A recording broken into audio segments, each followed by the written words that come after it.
Alô, meus queridos amigos e irmãos da Casa dos Humildes, boa noite. Estamos aqui para mais uma sexta de estudos na nossa querida Casa dos Humildes. Então, é com alegria imensa que estamos aqui hoje na noite de estudos Allan Kardec para homenagear, é claro, a data de 3 de outubro. Será amanhã, hoje estamos exatamente no dia 2 de outubro, na nossa reunião de sexta-feira.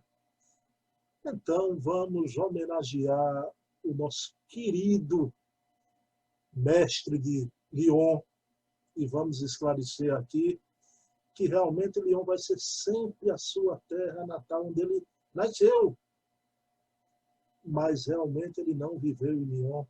É isso que eu queria dizer a vocês, que pela primeira vez na vida, a palestra que eu fiz durante tantos anos, hoje ela vai estar aqui, vamos reeditá-la com correções.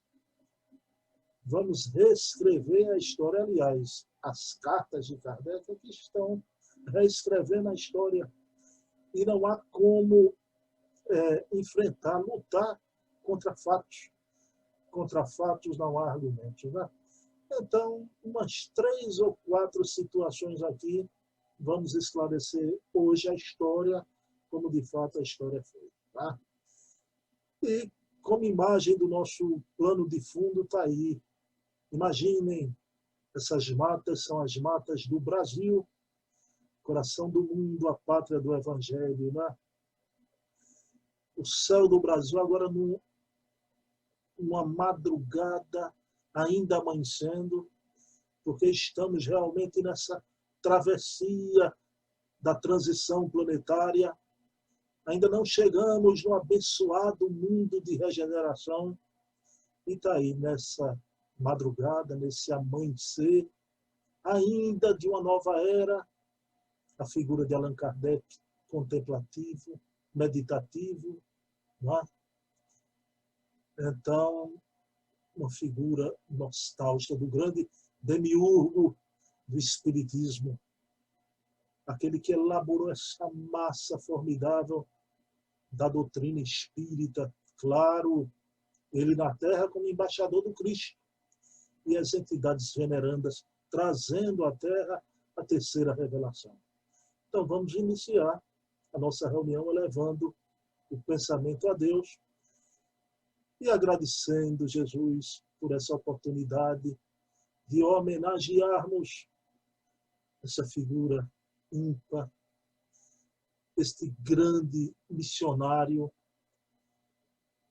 um dos mais lúcidos discípulos do teu coração, Jesus, que enviaste à Terra para inaugurar a era da nova revelação, a terceira revelação de Deus à humanidade, o Consolador prometido, o Espiritismo que vem destruir a morte.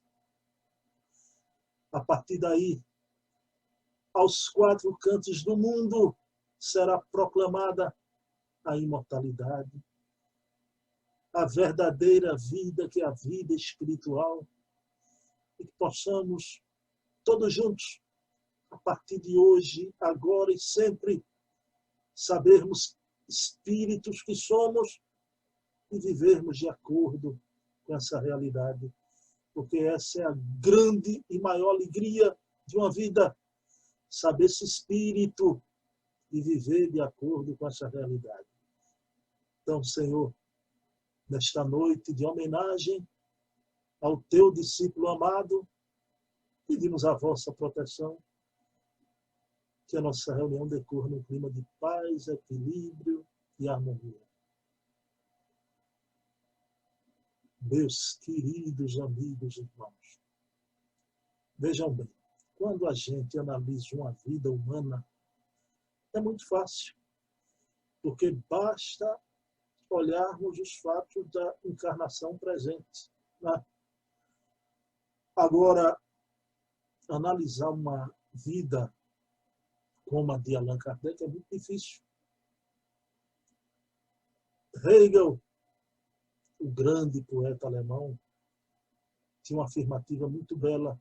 Ele dizia o seguinte, que os homens comuns, que somos nós, são medidos dos pés à cabeça.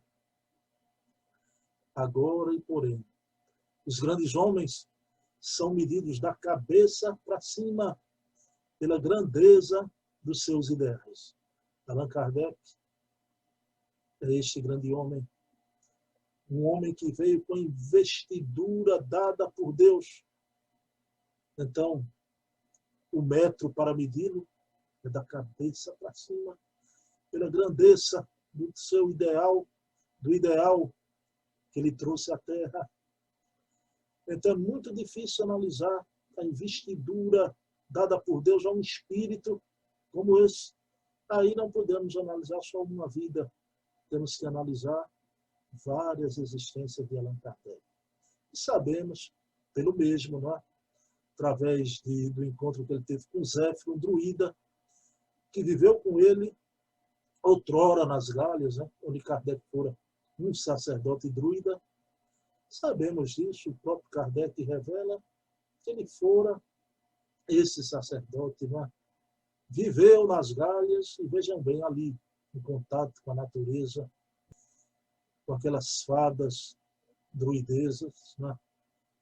Então, os bardos, as tríades druidas, então toda a poesia druida era baseada em tríades. E vejam bem, este grande homem ali trabalhava com o psiquismo humano nas florestas das Galhas, nas fontes. Allan Kardec, com as fadas druidesas, entrava em contato com o infinito. Por isso que uma obra que eu indico aqui, aliás, para a gente começar direitinho, há várias biografias de Kardec. Eu vou dizer uma coisa para vocês, todas excelentes. Todas. A gente pode apontar uma como melhor ou outra, mas não quer dizer que a gente não deva ler as outras. É como um mosaico, não é? Todas elas trazem elementos importantíssimos. Agora, é inegável que a melhor de todas, não é a de Henri Sauce. Henri Sauce é o francês contemporâneo de Kardec, a biografia de Allan Kardec. Né? Mas temos outras biografias aqui muito boas também. Eu gosto muito, eu tenho um carinho muito grande pela biografia, embora que hoje precisa ser revisada, aliás, todas elas. Né? Depois das revelações, essa aqui em 3 volumes, que são a de Zeu Vantuil e Francisco Tins. Né? 3 volumes. Primeiro volume, Allan Kardec nos seus estudos. Né? Então, o jovem Kardec em Verdun, toda a sua preparação escolar, seu trabalho como professor. Segundo volume é Allan Kardec na França, né? O desenvolvimento do Espiritismo, quando ele lança o Livro dos Espíritos, em Paris. E o terceiro volume é o Espiritismo já no Brasil. Né? Isso foi um esforço muito grande dos queridos Thierse, Francisco Thierse, e o querido Zeus Vantuil e Francisco Thierse, que depois eles acharam, embora eu prefira esse formato aí dos 3 livros, viu? Mas eles acharam muitos volumes e condensaram em 2.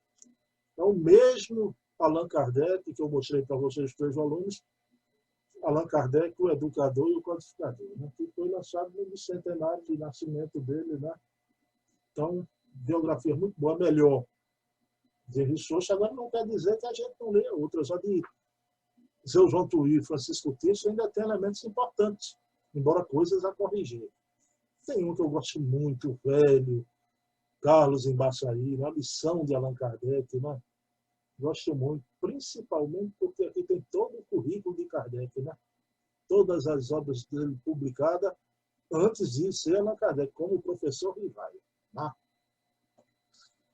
Pessoal, e Essa última aqui de Marcel Sotomayor, que vocês conhecem, né? Marcel Sotomayor, Kardec, que deu origem ao filme, né? Já tem que ter retalhos também impressionantes, né? Por exemplo, que vocês viram no filme, né? As irmãs Júlia e Carolina Budan, mocinhas, criancinhas, né? Menininhas, não eram meninas. Havia as irmãs Budan mesmo, mas já eram adultas. Então vejam as descobertas. Hoje são documentos. Não adianta chiar. A gente tem essa coisa linda do idílio que a gente construiu, né? Aquela coisa nostálgica das menininhas. Eram adultas, moças adultas, né? Mas vejam bem, então, falando dessa encarnação como druida, por isso que eu quis tocar nas biografias, uma obra muito boa de Eduardo Carvalho Monteiro, Allan Kardec, o druida reencarnado, né? Pessoal, o Eduardo Carvalho Monteiro foi um dos maiores pesquisadores do Espiritismo no Brasil, né? Um dos maiores pesquisadores, criou o Centro de Pesquisa e Documentação Espírita de São Paulo, né?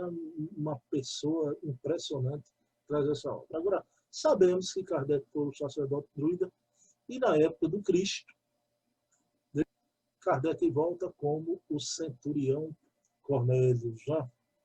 E eu queria citar aqui duas obras, a Cornélios, o centurião que viu Jesus,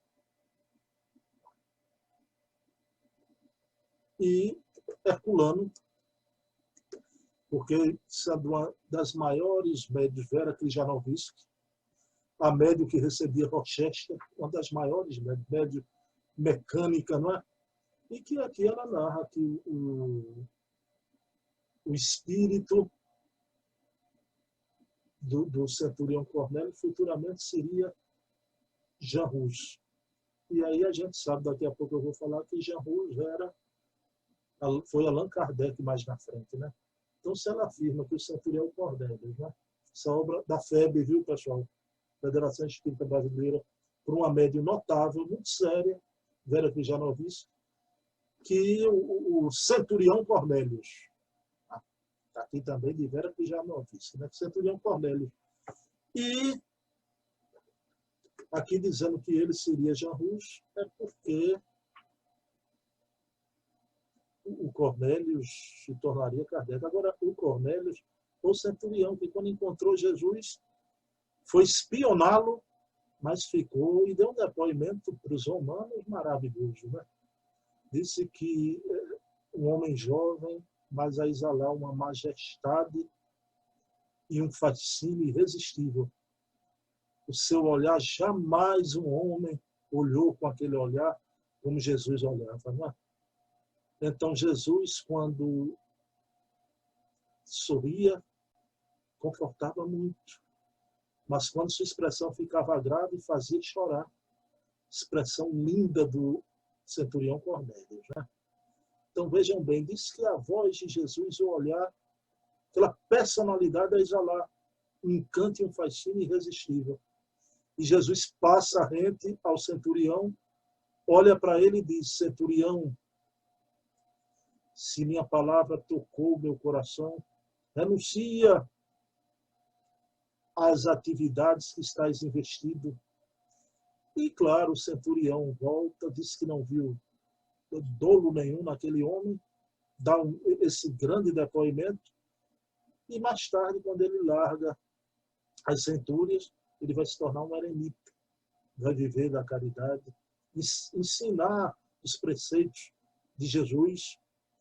Então, mas essa mesma personalidade, o druida, vejam bem, a gente está analisando a investidura de um espírito, investidura dada por Deus, analisando várias reencarnações. E o querido Cornélio já encarna em Praga, na Boêmia, vai ser o grande reformador tcheco, discípulo de Wycliffe, Jean Rouge. E também as revelações espirituais afirmam que Wycliffe seria o futuro Leon Denis. E ambos, ali em Praga, na Boêmia, teriam como protetor espiritual Jerônimo de Praga. O que é que acontece? Jean Rouge, que era discípulo de Wycliffe, Na França, inverte os papéis.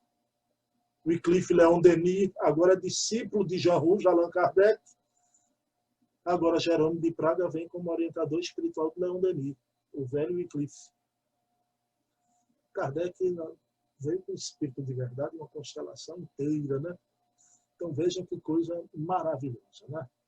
Então, mas ali em Praga, na Boêmia, os discursos do Jean Rouge já revelavam o futuro Allan Kardec, a lógica, a concisão, o poder de síntese, mas ele combatia a venda das indulgências e, numa manobra torpe, ele foi preso no castelo de Gottlieben, na Suíça. Pessoal, olha esse mecanismo da reencarnação, é uma coisa maravilhosa. Porque, veja bem, esse homem, Jean Rouge, vai desencarnar na Suíça. Depois ele reencarna na França e vai voltar para a Suíça. Veja que coisa linda. Então, ali no castelo, ele foi convidado para um concílio em Gottlieben, só que não era um concílio, era uma armadilha, e condenaram a morrer na fogueira. E para escárnio, nu, sem roupa, tirar a roupa de Kardec. Desnudo, porque não bastava matar um homem, tinham que desmoralizá-lo, né? E quando Kardec olha para aqueles cardeais dos dois planos da vida, né? Jean Rouge olha para aqueles homens e diz: vocês hoje assam o pato, estão assando o pato, o nome Rouge significava em tcheco pato. Amanhã virá um cisne de luz que as labaredas vossas não alcançarão. Esse cisne de luz, ele mal sabia que ele falava dele mesmo. Ele voltaria à Terra como o grande cisne de luz, Allan Kardec. Ele desencarna cantando uma litania. Cristo, Filho de Deus, né? Filho de Deus, desencarna Jean Rouge e se candidata ali para uma missão maior ainda. Em Paris, vai reencarnar em 3 de outubro de 1804, o nosso querido professor, aí vamos à correção, como é que a gente dizia? Todo mundo aqui, se eu perguntar agora, todo mundo. Professor Hipólito Leon Denisard Rivaio. Meus queridos irmãos, não é. Né? Substituam e coloquem exatamente o nome de Kardec, que está aqui em Simone Privato. Ele esclarece de forma muito bonita. Então, Denisard Hipólito Leon Rivaio. Vejam bem. Denisard Hipólito Leon Rivaio. Esse é o nome, não Hipólito Leon Denisard Rivaio. Simone Privato comprovou isso com o atestado de óbito. Deu a sua obra. Então, o nome de Kardec, Denisard Hipólito Leon Rivaio. Né? Precisamos, aí tem gente que que importância tem isso? Muita importância. Muita importância. Né? E aqui veio as obras para o Brasil, a gente utilizava eu mesmo todos os anos. Né? Outra coisa, quando eu citava aquele momento de Verdun, meu Deus, né? Aquele momento em que o pai e a mãe de Kardec, Dona Luíse Duhamel e o seu Jean Batista Rivaio, né? Estão conversando, pensando em mandar o menino para Verdun. Os queridos irmãos, o pai de Allan Kardec abandonou a família, né? A questão de Verdun é uma coisa muito importante. Kardec foi para Verdun por causa de uma heroína. Essas heroínas silenciosas, né? Aliás, são um termo usado muito com Dona Ivone Pereira, né? Mas essas heroínas silenciosas, que foi a sua avó. A sua avó, inclusive, se desfez de bens para que a sua filha enviasse o menino para Iverdun. E Kardec vai realmente para Iverdun, no castelo de Iverdun, e ele volta, vejam bem, para a velha Suíça, onde ele havia desencarnado. Então, ainda menininho, vejam bem, 10 anos de idade, ele chega em Verdun, onde vai fazer suas humanidades. Né? Então, mais uma correção. Tá? O pai havia abandonado a família e a avó foi quem custeou a ida do neto. E chegando lá, ele encontrou com o maior espírito, um dos maiores espíritos, quiçá o maior que veio no campo da educação, Henri Pestalozzi. E ele estudou em Verdun. Muita gente importante do mundo estudou em Verdun. Uma personalidade nossa aqui do Brasil, conhecida, a princesa Leopoldina, estudou em Verdun, né? Antes de vir de Portugal casar com Dom Pedro, estudou em Verdun. E o Henri Pestalozzi tinha um método formidável. Nas famílias ricas, os filhos estudavam lá, mas ele abria bolsas gratuitas para famílias de camponeses, né? Então, era um modelo de educação impressionante. Ali existia um mestre de Pestalozzi, Froebel, que criou aquela coisa dos jardins de infância, né? Que a criança tem que ser regada com carinho, atenção, para desabrochar suas potencialidades. O jardim da infância criado por Froebel na escola de Pestalozzi. Kardec fica ali até 24 anos e vejam bem que coisa emocionante, né? Kardec se despede de seu mestre. Ele vai chegar em Paris, vai divulgar o método pestalozziano, né? Aos 24 anos de idade, já está com as suas humanidades feitas, né, prontas, e vai exercer a educação em Paris. E chegando em Paris, aí vai ter essas coisas do reencontro de almas, né? A gente viu Dona Heloísa Pires descrever como era a relação de Herculano Pires. Eu amei aquilo. Tanta gente ficava assim, meio de esquerda assim com o Herculano, porque Herculano era muito firme na doutrina, e ainda bem que ele era assim. Ou seja, que homem completo. Herculano era o ser consciente, o homem integral. E a gente sabe que Herculano casou com Dona Virgínia, ele pulou do trem e pediu ela em casamento. Só tinham se visto 2 vezes por breves minutos. 6 meses depois estavam casados. Já. Então, o professor Rivaio, 24 anos, um dia, ele vai entrar em contato com uma mulher belíssima, poetisa, educadora, feito ele. Agora, poetisa, e ela tinha um estilo mignon. Era baixinha. E Kardec, pela primeira vez, Kardec fica com aquele estado de enlevo, com as pupilas dilatadas, tá? Pensamento a esmo, com a figura. Quem lê as cartas de Kardec estão aí hoje, né? Mas a gente já tinha publicado isso, procure no blog, né? A primeira carta de Kardec para Dona Amélie Baudet. Impressionante, Kardec com aquela seriedade, elegância, não é? Sensibilidade, pedindo permissão para visitar os pais de Amélie. É uma coisa linda, linda, linda. E o querido Kardec vai se consorciar com aquela jovem.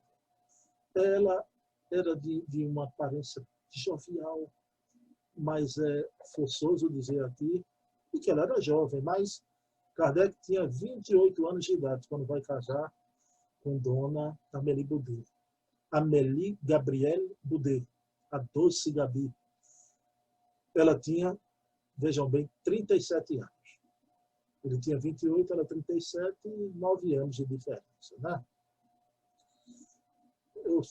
A gente sempre diz isso, é verdade, eles não tiveram filhos biológicos já, mas adotaram uma criança que não viveu muito tempo. Louise, adotaram, e a gente imagina o olhar de Kardec para Louise, né? O Kardec pai com a Amélie. Então, é uma história realmente. Eu fico pensando nessa criança hoje no plano espiritual, em futuras reencarnações, com a Amélie, com Kardec, né? Então, Kardec está ali pronto. Então, funda a sua escola de educação, mas difunde o método pestalozziano por toda a França. Mas aí está preparado o homem. E passa-se o tempo avança, o século avança, não é? E Kardec, por volta dos 54 anos, eu me emociono muito. Pessoal, esse ano de 2020, com pandemia, está marcando todo mundo, ninguém vai esquecer nunca, né? Mas eu, Bruno, por outro motivo, eu não vou esquecer nunca, né? Esse ano eu completo 54 anos de existência na Terra, né? Dia 9 de novembro, né? 54 anos eu estou na idade de Allan Kardec, né? Por isso que eu sempre narrei isso, desde 19 anos que eu falo nos centros, já narrando a Kardec com 54 anos aí. Cheguei para o ano, vou passar Kardec, né? Então, mas é uma emoção para mim. Eu me emociono com essas coisas, viu? Então, Kardec, na idade que eu estou hoje, né? Kardec ouviu falar no fenômeno das mesas girantes. As tables móveis, mesas girantes. Mas essas tables móveis, que começou na América, né? Dali a um tempo vai se transformar em mesas não girantes somente, mesas falantes. Mas isso você já sabe, aqueles fenômenos de Kurzweil. Inclusive, quem quer conhecer isso, leia essa obra notável de Arthur Conan Doyle, História do Espiritismo, né? Arthur Conan Doyle. Bruno, esse Arthur Conan Doyle é aquele que eu estou pensando mesmo? É aquele que vocês estão pensando mesmo, né? Arthur Conan Doyle é o escritor de Sherlock Holmes, o grande escritor inglês. Ele escreveu História do Espiritismo. Vejam. Só que aqui no Brasil divulgaram como História do Espiritismo. Só que esse título está errado, pessoal. Né? Esse título está errado. E olha, a gente, quando cometeu através da sua trajetória, né, equívocos, e a gente narrou aqui a questão da revista Espírita, tanta coisa, mas a FEB fez um gol de placa quando consertou isso. O Evandro Moleto Bezerra traduziu a obra de Conan Doyle, né, mas colocando o título certo como era no inglês. Então, vejam bem, História do Espiritualismo. No começo era divulgada História do Espiritismo, né? Vejam bem. Mas a edição nova aqui, ó, a edição de Evandro Moleto, História do Espiritualismo, correto é isso. Por quê? Porque vocês estudando Conan Doyle, vocês vão entender tudo, aquele fenômeno de Kurzweil, na casa do pastor John Fox, suas filhas, Kate, Margarete e Leia, né? Então vão ter um contato com o espírito de Charles Roja, que ele disse que seu corpo tinha sido enterrado ali na adega, né? E por batidas ele começou a se comunicar, e ali começa uma história sem fim. Né? E a partir daqueles fenômenos de Kurzweil, aquilo ganha Europa. Então, nos salões, nos boulevards. E um amigo de Kardec, o senhor Fortier, um amigo do professor Rivail, disse um dia: professor Rivail, olha, as mesas respondem, dão resposta inteligente. Kardec riu e disse: você me provar que uma mesa tem cérebro para, né, pensar em sistema nervoso para sentir, até lá você acredito que deve ser algum fenômeno desconhecido do magnetismo, né? O que é que acontece? O senhor Fortier afirma com todas as veras do coração, Kardec fica, mas ele recebe o convite da senhora amiga sua, Madame Panemezum, uma senhora de alta sociedade, com seu esposo, né? Então, ao contrário do seu Fortier, um casal muito circunspecto, então muito tranquilo na análise dos fatos e das coisas, e Kardec vai até a casa de Madame Panemezum, ele fica impressionado porque encontrou ali o industrial, o comerciante, o professor, o subchefe de polícia. Então, ele viu que era uma reunião séria e ali ele começa seus estudos. Quando os espíritos conversam com Kardec, pessoal, a conversa é em tom de reverência. Porque aquele que estava ali na humildade de um mestre-escola, Kardec era professor, profissão linda, né? Na humildade do mestre-escola, era um emissário de Deus à Terra. E os espíritos reverenciam o querido Zéfiro. Conversa com Kardec e diz que são amigos de outras vidas, esse espírito que se comunica. Fosse sacerdote druida, nas velhas galhas, entre os druidas. E o querido Kardec, ali, ele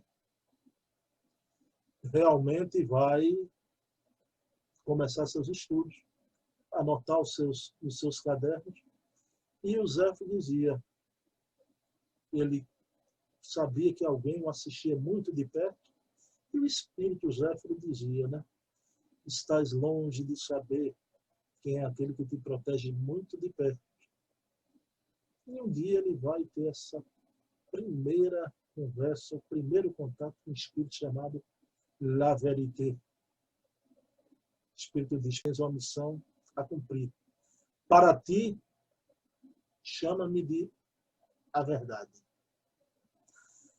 Pessoal, eu não preciso dizer. O querido La Vérité, o espírito para se dizer, chama-me a verdade, só pode ser um nessa vida, em todas as vidas. Ó. Aquele que dizia, eu sou o caminho, a verdade e a vida para Deus. Ninguém vai ao Pai se não for por mim. E Kardec ali, o Espírito de Verdade pergunta se ele aceita a missão. E Kardec disse, se eu não aceitar, o Espírito de Verdade diz, outro assumirá a tarefa, porque os desígnios de Deus não repousam na cabeça de um só homem. Outro assumiria a tarefa. E naquele momento, Kardec humildemente aceita e vai cumprir a sua missão na Terra. E depois de colidir todos aqueles ensinamentos dos Espíritos, usando o método do ensino coletivo e concordando com os Espíritos, vários médios de pontos distantes, trazendo a mesma mensagem, o querido Allan Kardec vai lançar em Paris. E aí é onde os Espíritos orientam ele, que ele não, na sua humildade, ele já era um professor conhecido em França. Ele não achava justo usar seu nome. Os Espíritos orientaram-no a usar o nome da outra encarnação, como druida, Allan Kardec. E ele vai usar o nome que vai ficar célebre na história da humanidade, e daqui para frente vai ficar muito mais célebre ainda, né? O Brasil espírita conhece Allan Kardec como a França espírita do seu tempo. Daqui a pouquinho o mundo conhecerá Allan Kardec, né? Então, Kardec vai lançar, em 18 de abril de 1857, Le Livre des Esprits, em Paris. Então, imagine a cena, aquela manhã chuvosa em Paris. Kardec sai, vejam bem, de sua residência, passa pelo l'Opéra, pela Comédie Française, se dirige a pé para o Palais Royal. No Palais Royal, ele sobe aquela rampa linda, né? Entra na Galeria d'Orléans e vai até a livraria Denty.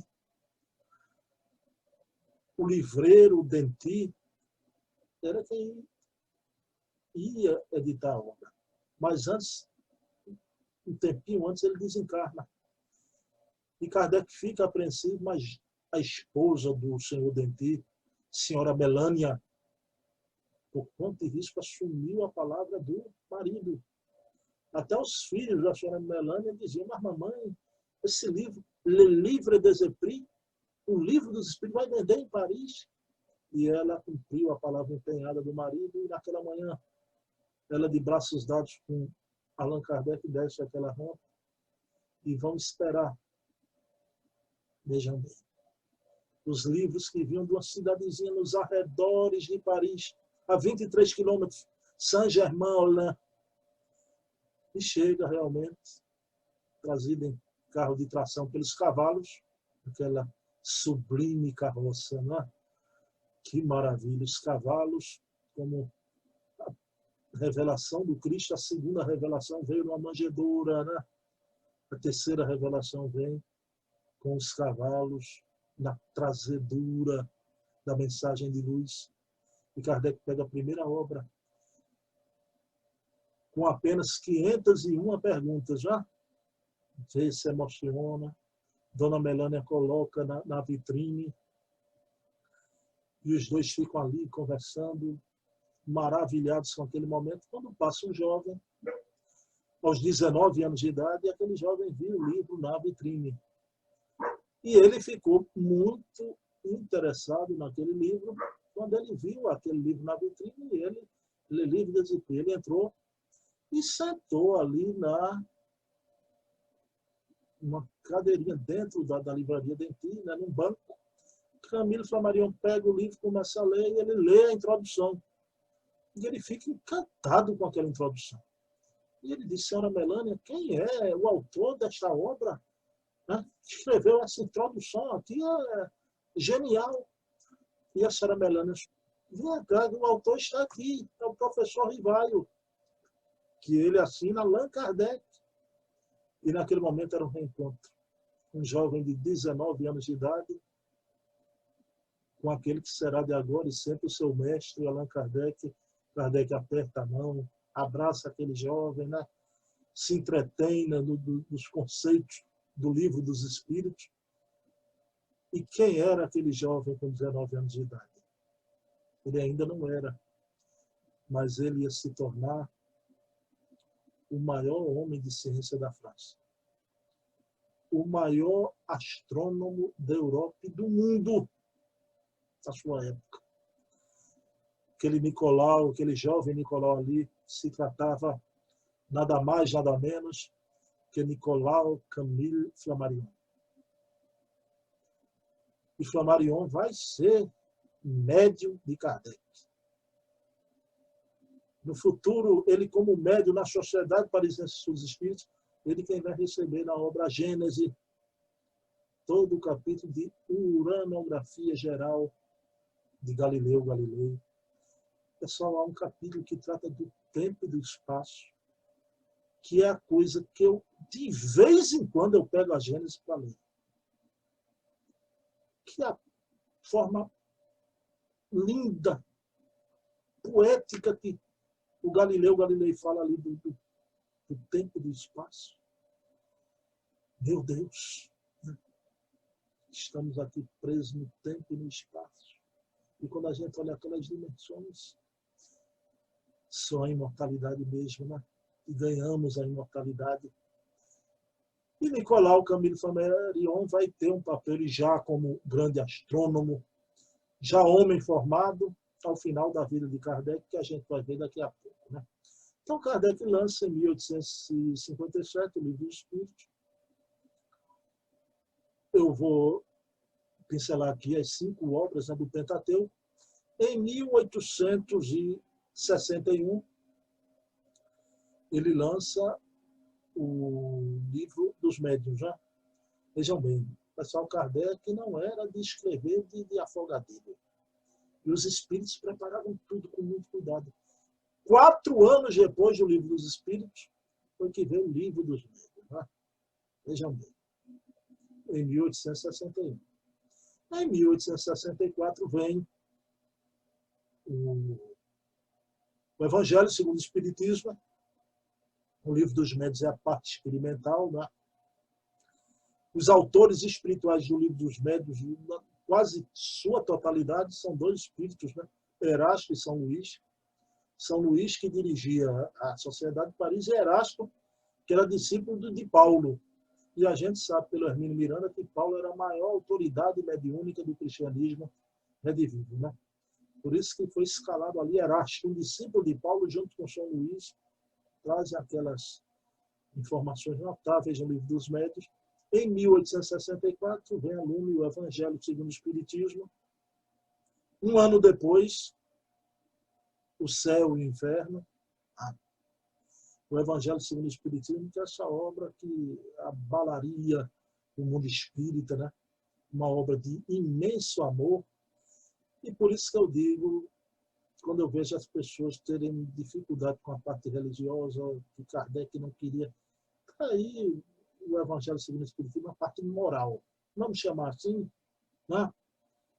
E quando eu toquei com Dona Heloísa, eu percebi na hora aquela santa indignação de Dona Heloísa. Eu estava olhando para ela e dizia, meu Deus do céu, ela está virando o pai, está igualzinho o pai. Ela, se não quer aceitar o aspecto religioso, saiam do Espiritismo. E muito bem, não é, Dona Heloísa? E por quê? Porque Kardec, todo o último capítulo do Evangelho segundo o Espiritismo está lá expresso, coletânea de prece. E a gente sabe, outro dia eu conversei com o Luiz Jorge, a gente morreu de rir, né? Eu digo, rapaz, os kardecões barbudos, né? Aquele pessoal que é Kardec fundamentalista, não pode ler nada, só pode ler Kardec, é só Kardec. Devem estar se contorcendo, porque as cartas revelam que Kardec era um homem de profunda oração. E não só na sua essência, mas também na intensidade. Orava muito. Tudo para Kardec era oração. Vejam bem. As cartas estão revelando esse Kardec aí porque não importa onde nem quando, né? Eu já fui a um evento, certa feita, para inaugurar determinado organismo espírita,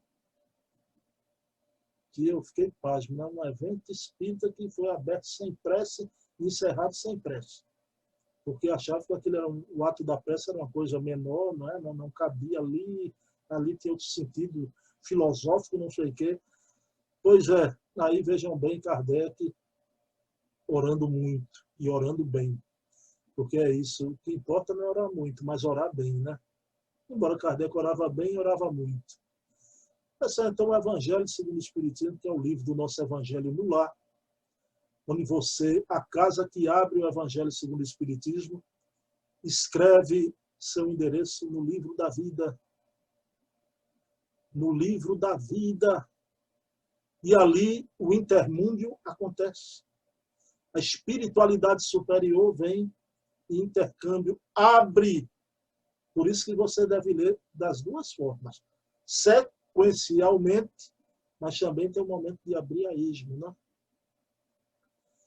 Em 1865 vem O Céu e o Inferno, que é uma obra maravilhosa, a obra da teleologia espírita, né? Não é uma teologia que estuda Deus e a alma concomitantemente, né? Uma obra notável. E em 1868, vejam bem, 57, o Livro dos Espíritos. 4 anos depois, o Livro dos Médiuns. Tá? Então, 61. 3 anos depois do Livro dos Médiuns, o Evangelho segundo o Espiritismo.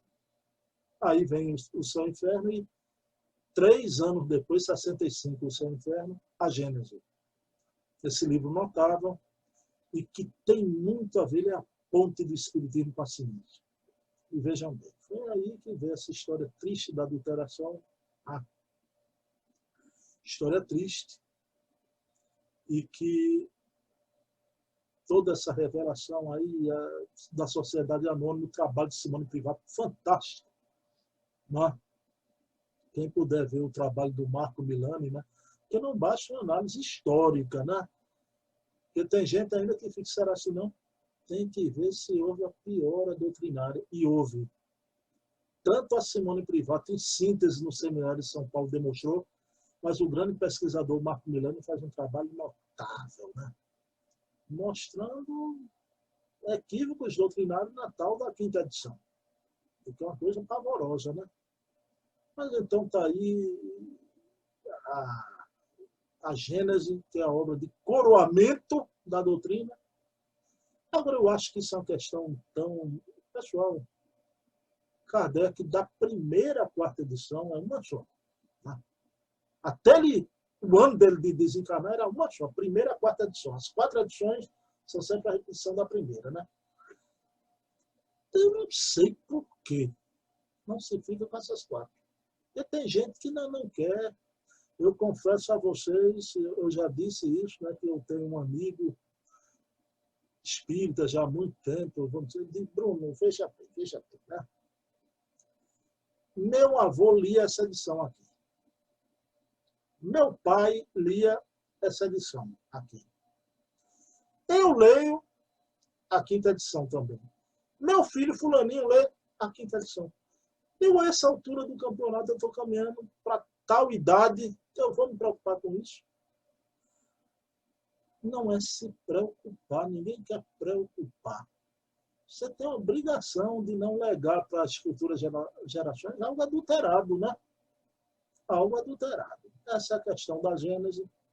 Então, Kardec lança em 1868, né? E Kardec vai, vejam bem, quando ele completa o coroamento da obra, ele vai desencarnar em março de 1869, daqui a pouco a gente vai ver isso, né? Antes ele vai passar por aquele... Kardec escrevia muitas cartas, né?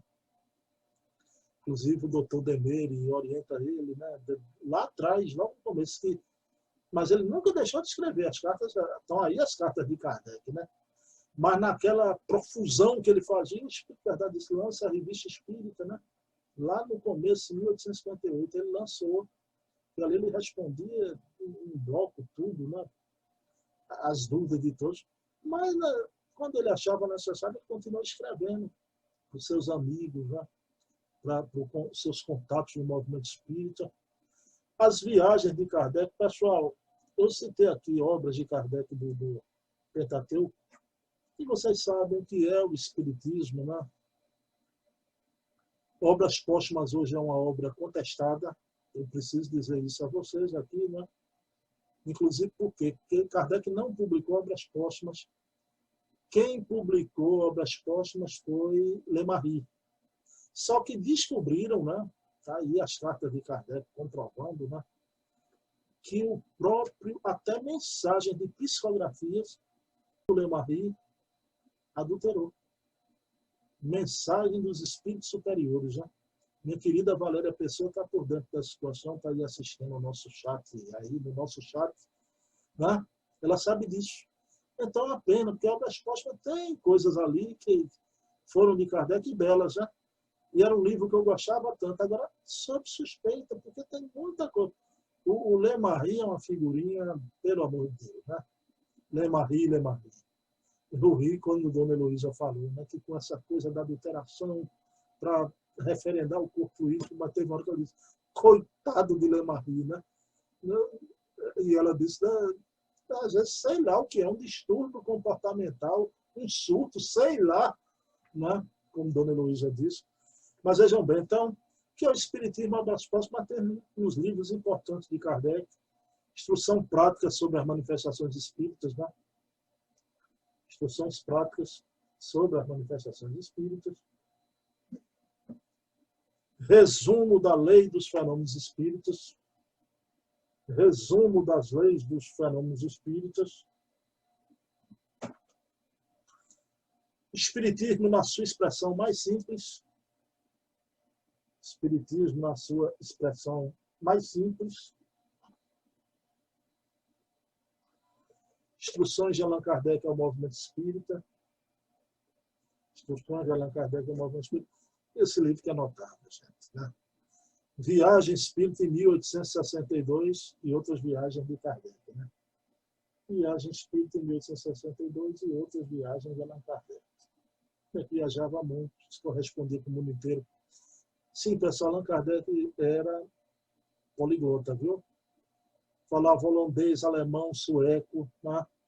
Era poliglota, Allan Kardec. Bem, e aí acontece o Alto de Fé de Barcelona, né? Que é agora em outubro, dia 9 de outubro. O amigo de Kardec, Maurice Lachatre, pede a Kardec algumas redações dos livros, da revista, e o querido Allan Kardec envia, né? Só que chegando lá na alfândega, era uma época terrível, né, da Igreja Católica, Inquisição, e o bispo Antônio Palao e Tremens interdita a entrada. E foi um verdadeiro xenhenhé do bispo, né? Kardec viu aquilo ali uma gravidade, achou aquilo um absurdo, e viu aquilo ali uma grave questão de direito internacional e quis intervir. Foi consultar os espíritos, e o Espírito Verdade disse, não faça nada. Essa proibição será o melhor para a propagação da doutrina. Deixai a ignomínia seguir seu curso. E aí Kardec obedece o Espírito de Verdade. O que é que acontece? Vai haver a perseguição, a queima dos livros na esplanada de Barcelona. E a história relata que foi o último ato da Inquisição na pátria de Cervantes. Vocês acreditam? O Auto de Fé de Barcelona.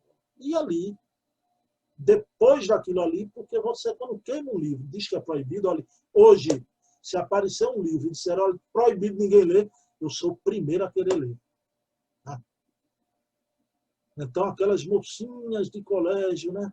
Tudo menino 18 aí, Primo Basílio, ninguém lia Primo Basílio, né? Vocês que pensam. Elas davam um jeito e liam o Primo Basílio. Então, a proibição é um tiro na culatra. E todos ali quiseram conhecer aquelas obras que estavam sendo queimadas. Né?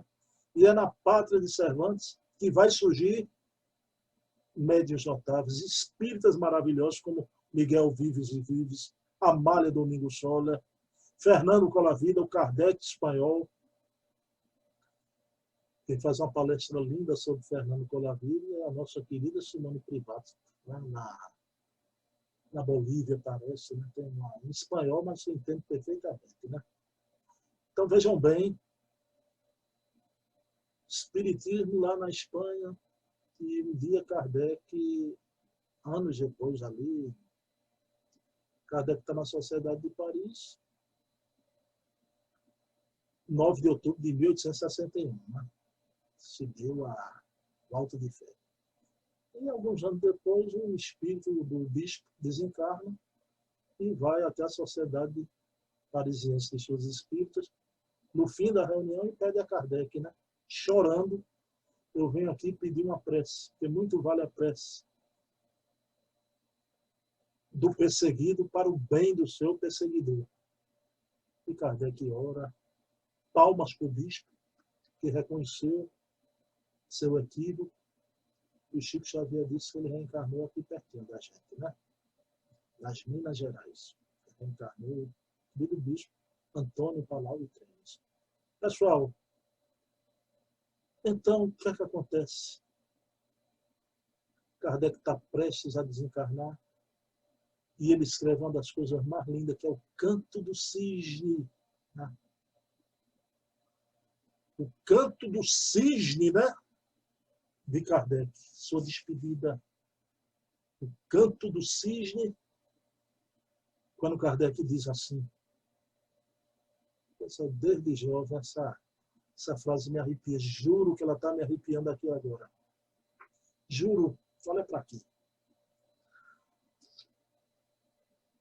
O Espiritismo foi a obra da minha vida. A ele dei todo o meu tempo, meu esforço, meu trabalho, porque para mim o futuro estava escrito com letras irrecusáveis. Que canto do cisne mais lindo. O futuro estava escrito com letras irrecusáveis. Kardec dizia que os espíritos tinham trazido à Terra, né, a chave do passado e do futuro da humanidade. Kardec um dia estava de mudança da Rua Santana para a Vila Seguir, né? Tudo desarrumado, os quadros das cadeiras, tudo envolvido com panos. Kardec de mudança, mas isso era apenas um símbolo, todo esse ambiente, porque a verdadeira mudança era a mudança de morada, do plano físico para o plano espiritual. Quando toca a campainha, ele vai atender, era um jovem cacheiro, viajante, atrás de algumas obras, e Kardec ali pega os pacotes com as obras da codificação, da coleção da Revista Espírita, entrega, ele não aceita que o jovem pague as obras. Né? O jovem ficou emocionado e eu fico pensando, né, na linha do tempo. Aquele jovem vai sair dali, vai caminhar para o futuro. Onde é que estará aquele jovem? Os queridos irmãos, ele foi o último na Terra a falar e a ver a figura de Allan Kardec. A última pessoa a ter contato com Kardec. Kardec se despede, risonho, fecha a porta, sente aquele impacto, rompe-se aneurisma, Kardec cai, o corpo tomba, a alma se levanta. Meus queridos irmãos, e vocês imaginem, né? Quem estava ali para receber Kardec? Provavelmente Dona Luísa do Ramel, sua mãe, sua avó, a pequena Luísa. Hoje a gente pode incluí-la aí nesse séquito maravilhoso.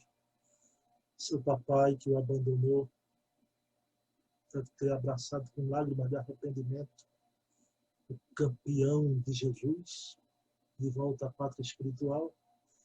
Mas claro que se encontrava ali. Se a gente sabe que ele veio receber Chico Xavier naquele desencarne de Chico, como é que ele não viria La Vérité, veio receber aquele a quem ele protegeu bem, muito de perto? Kardec, numa fase de dificuldades econômicas, pergunta ao Espírito de Verdade se ele o ajudaria.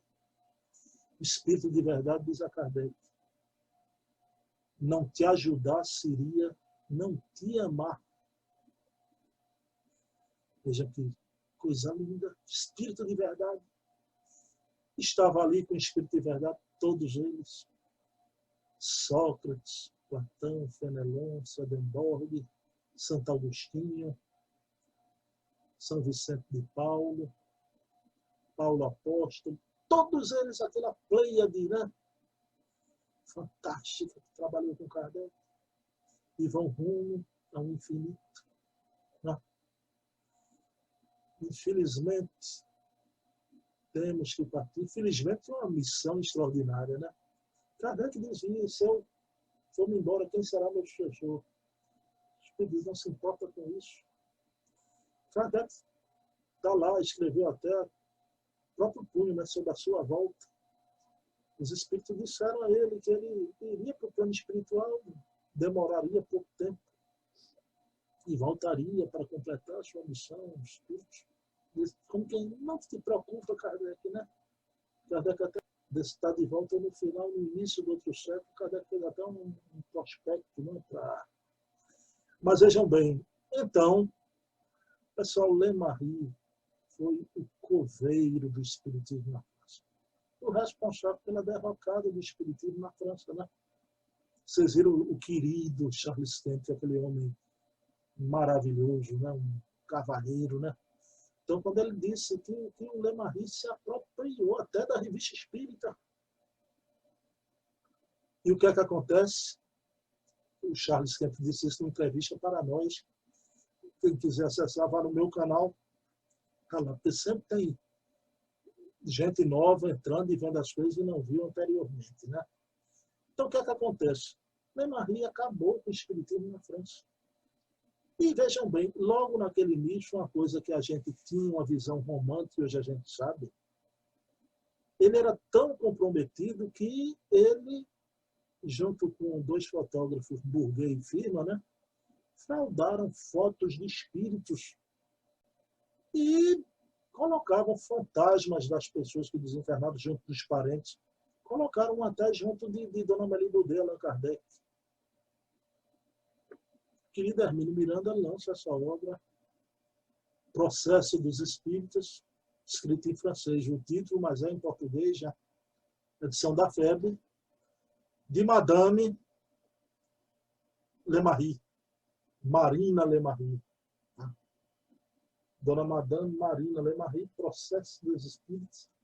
Então, Processo dos Espíritos, contando que Lemarie, claro, pessoal, Lemarie desmentiu, disse que não fez aquilo, né? Pediu ajuda. Dona Amélie Baudet foi com dever nobilíssimo, né? Foi lá tentar ajudá-lo, deu um depoimento favorável a Lemarie, né? Mas depois a gente sabe A própria Amélie Boudet vai ser socorrida, tá, tirada por Leon Denis e Gabriel Delane da Sociedade Anônima de Espiritismo, por tudo que aquele grupo estava fazendo ali, né? Lemarie foi preso, né? Claro que o Hermínio não sabia, não havia as cartas de Kardec, não havia os documentos de Canuto, não havia nada. E o Hermínio faz uma verdadeira homenagem ao Lemarie como se ele fosse um herói. Ele não é um herói, isso não diminui em nada a obra do Hermínio, que é um tesouro de luz. Maravilhosa a obra do Hermínio Miranda, né? Não diminui em nada. Mas a gente aqui, a gente não pode dizer, olha, lê esse livro para saber quem foi Lemarie. A gente tem que explicar os fatos sobre os novos acontecimentos, contextualizá-lo. Né? Então, o Espiritismo, Kardec teve contato em vida com Luiz Olímpio Teles de Menezes, da Bahia, que ele queria lançar o primeiro jornal espírita do Brasil, o Eco da Além-Túmulo, Luiz Olímpio Teles de Menezes, né? Então, vejam bem. E Dona Amélie Boudet realmente volta ao plano espiritual. Imagine que reencontro, né? A doce Gabi. E como essa mulher, você vê as lutas de Amélie Boudet, Léon Bécaud de Lumière, de Berthe Frotot. Berthe Frotot foi amiga de Kardec desencarna, ela faz a mudança com Dona Amélie Boudet, foi a confidente. E aí sim, essa a verdadeira médium que recebe mensagens de Kardec para sua esposa, Berthe Frotot. Léon Bécaud de Lumière, pelo amor de Deus, procurem lá no blog, eu publiquei no blog, bota na pesquisa, né? Bota Berthe Frotot, vocês vão achar lá a obra, leiam a história viva do Espiritismo, tudo que a Amélie Boudet sofreu, essa mulher notável. E aí, pessoal, aqui estamos, né? E eu quero dizer um negócio a vocês. Analisando a obra de Kardec, eu quero dizer, hoje a gente vê esse grande Brasil espírita, né? A gente vê essa doutrina de imensa bondade que cobre numa mesma fraternidade uma multidão de indivíduos, de raças, né? Todos sobre uma mesma fraternidade. Allan Kardec, eu queria dizer uma coisa a vocês, e fica aqui a nossa reverência a Allan Kardec. E ele, querido irmão, porque eu sou espírita, tal qual Allan Kardec. Somos iguais a Kardec no ideal que nos inflama, no ideal que corre em nossas veias. Somos espíritas iguais. Mas a nossa reverência é pela sua grande evolução, a nossa quase nada, evolução ainda. Sua grande evolução. Então fica aqui o nosso preito de afeto, gratidão imorredora. Né? E eu quero encerrar aqui com um pensamento de um grande teatrólogo, porque eu acho que esse pensamento vai como uma luva em Allan Kardec. Né? Será a nossa prece final, o pensamento do grande Bertolt Brecht. Então, digamos assim, obrigado, Jesus, nessa noite que homenageamos o notável mensageiro da terceira revelação. Nós queremos aqui repetir o pensamento de Brecht. Há homens que lutam um dia e são bons. Há aqueles que lutam um ano e são melhores. Há aqueles que lutam muitos anos e são muito bons. Porém, há aqueles que lutam toda uma vida, esses são os imprescindíveis. Allan Kardec, um homem imprescindível na história da humanidade. E permita-me, Senhor, na minha pequenez, dizer que há espíritos que lutam várias vidas. Esses são mais imprescindíveis ainda. E aí se encontra também Allan Kardec, espírito que vem dignificando em várias romagens evolutivas, sendo esse farol, esse achote de luz na escuridão do mundo, levando a todos nós na tua direção, na direção do mundo novo, da era nova. Viva Jesus, viva Allan Kardec. Meus queridos irmãos, paz e bem, que Jesus amanheça em nossos corações. Viva Allan Kardec. Muita paz.